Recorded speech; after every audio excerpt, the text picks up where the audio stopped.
नमस्कार, मैं सर्वेश कुमार और आप देख रहे हैं स्वाभिमान टीवी। आइए नज़र डालते हैं आज की बरेली की प्रमुख खबरों पर।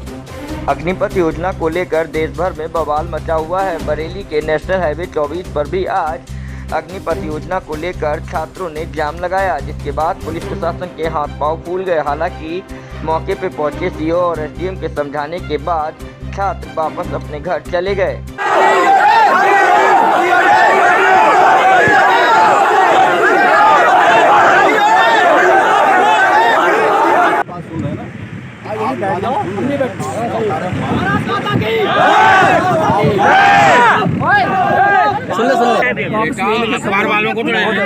मैं आपसे यही कहना चाहूँगा कि ये जो आपने अग्निपथ योजना लागू किया है वो वापस ले ताकि बहुत सारे अपने भारत के देश के नौजवान इसी पर आश्रित हो।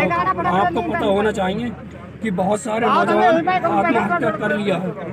आप तो सब प्राइवेट कर ही दिए हैं, लेकिन सेना भर्ती को मत कीजिए, क्योंकि भारत के 75% नौजवान इसी पर आरक्षित हो।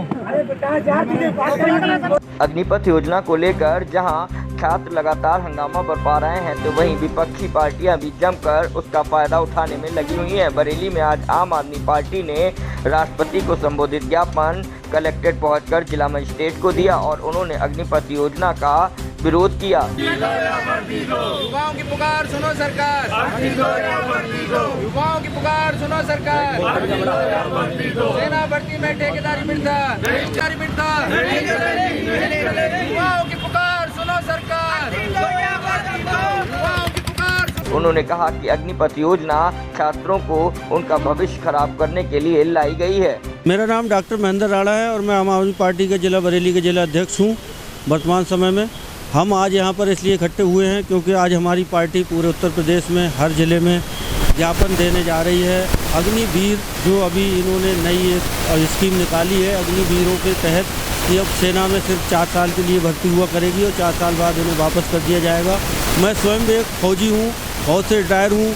ये बहुत ही घातक होने जा रहा है देश के लिए, देश की सुरक्षा के लिए, आने वाले समय के लिए, क्योंकि देश हमारा ऐसी स्थिति में पहुंच चुका है जहां पर हमें सुरक्षा की और ज़्यादा ज़रूरत पड़ने वाली है। वहां पर जो हमारी सबसे बड़ी एजेंसी आर्मी है उसको भी खोखला किया जा रहा है। 4 साल में कोई भी यहाँ से जब लड़का रिक्रूट होता है वो कोई सैनिक नहीं बन सकता। हमें खुद स्वयं 8 साल लग जाते हैं बनने में। मैंने खुद सारी ट्रेनिंग करी है। बेसिक करने के बाद, टेक्निकल करने के बाद, छोटी छोटी कैप्सूल ट्रेनिंग लेने के बाद उनको 8 साल रेगुलाइज होने में लग जाते हैं। तब जाकर के स्वयं सरकार कहती है कि अब इनकी शपथ ग्रहण होगी, अब इनको रेगुलर सोल्जर बनाया जाएगा। यहाँ पर 4 साल जिसको रिक्रूटमेंट होने के 4 साल के अंदर घर भेज दिया जाएगा, वो कौन सी गन चला सकता है, कौन से हथियार चला सकता है, कहाँ पर एम ले सकता है, कौन सी टेक्निक अपना सकता है, ये उसको कुछ भी आने वाला नहीं है। वो सिर्फ और सिर्फ नाम का फौजी होगा, उससे किसी तरीके की कोई सुरक्षा नहीं होगी। यदि इस समय कोई बार लग जाता है ऐसी स्थिति में तो हमारी सारी फौज की इतनी क्षति होगी जिसका हम अभी परिणाम सोच भी नहीं सकते हैं।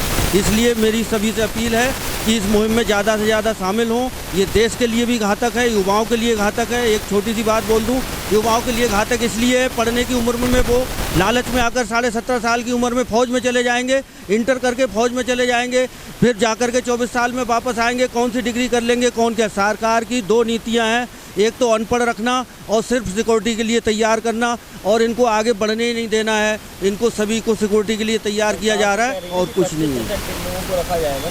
जब हमारी अभी 100% आर्मी भी इतनी सशक्ति से कर रही है तब हम कहीं पे ब्रीच कर जाते हैं। बहुत सारी समस्याओं में हमें कारगिल हुआ, अभी 1.5 साल लग गए थे हमको कारगिल में। केवल उनके कुछ घुसपैठी हमारे यहाँ आए थे। तो आप समझ सकते हैं कि हमारी अगर 25% रेगुलर आर्मी रह जाएगी तो सुरक्षा हमारी कितनी कम हो जाएगी।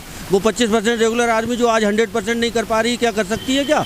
ये आपको स्वयं सोचना पड़ेगा। आप सभी के ये विवेक से सोचिए। आप ये मेरे ही लिए नहीं, ये आम आदमी पार्टी के लिए नहीं, ये पूरे देश के लिए घातक मुद्दा है। मैं डॉक्टर महेंद्र राणा 1994 में कमीशन लेकर के गया था। पहले मैं फार्मासिस्ट होकर के वहाँ गया, दोबारा मैंने एसएसबी क्रॉस करके फिर मैं डॉक्टर बना। डॉक्टर बनने के बाद मैंने 2017 में रिटायरमेंट हुआ। मैं सेवानिवृत्त आने के बाद मैंने फिर समाज सेवा करने की ठानी, जिसके लिए मुझे आम आदमी पार्टी सबसे अच्छी लगी, उसकी नीतियाँ अच्छी लगी। आज Indian dental association Bareilly branch ने होटल ओबराय आनंद में 1 दिवसीय डेंटल एजुकेशन का आयोजन कराया, जिसमें full mouth rehabilitation, dental implants, मसूड़े और जबड़ों की हड्डी के रखरखाव के बारे में डॉक्टर आलोक कुमार और डॉक्टर अंकुल अग्रवाल ने जानकारी दी।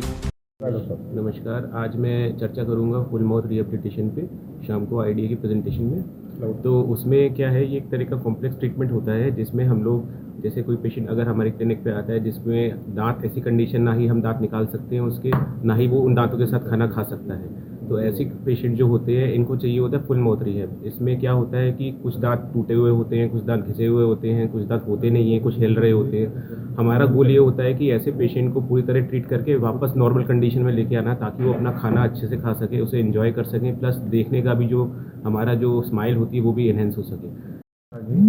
आज हमारे बरेली में Indian dental association Bareilly branch द्वारा शाम को फुल माउथ रिहेबिलिटेशन टॉपिक पे बहुत शानदार टॉपिक रखा गया है, जिसमें दो हमारे स्पीकर हैं, डॉक्टर अंकुल अग्रवाल और डॉक्टर आलोक कुमार, जो इस बारे में बताएंगे कि जिसके भी दांत मुंह में 40 से उम्र के ऊपर के लोगों के लगभग ज़्यादातर लोग ये लोग होते हैं जिसमें बहुत ज़्यादा दांत खराब हो गए और वो बत्तीसी नहीं पहनना चाहते, डेंचर निकालने चढ़ने वाले दांत।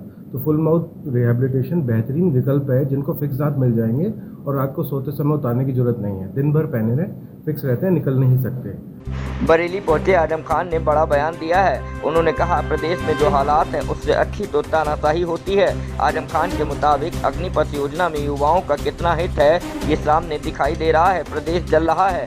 जब सरकार में मैं मंत्री था तब मुझ पर और मेरे परिवार पर मुर्गी चोरी, बकरी चोरी, शराब की दुकान लूटने का आरोप लगाए जा रहे थे। ऐसे में आप खुद ही समझ सकते हैं कि सरकार की कार्यप्रणाली किस स्तर की रही होगी। बरेली एयरपोर्ट से बनारस जाते वक्त मीडिया से बातचीत में उन्होंने ये बयान दिया। सामने दिख तो रहा है, ये तो जल रहा है। क्या होना चाहिए, इस योजना को बंद कर देना चाहिए क्या?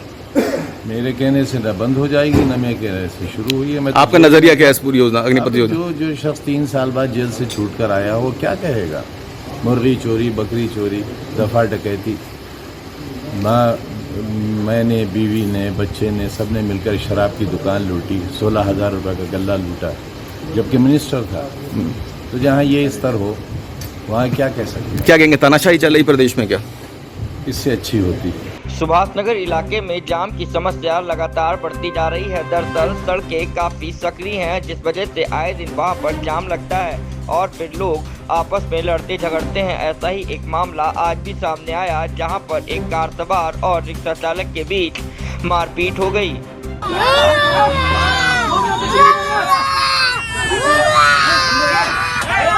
Yeah!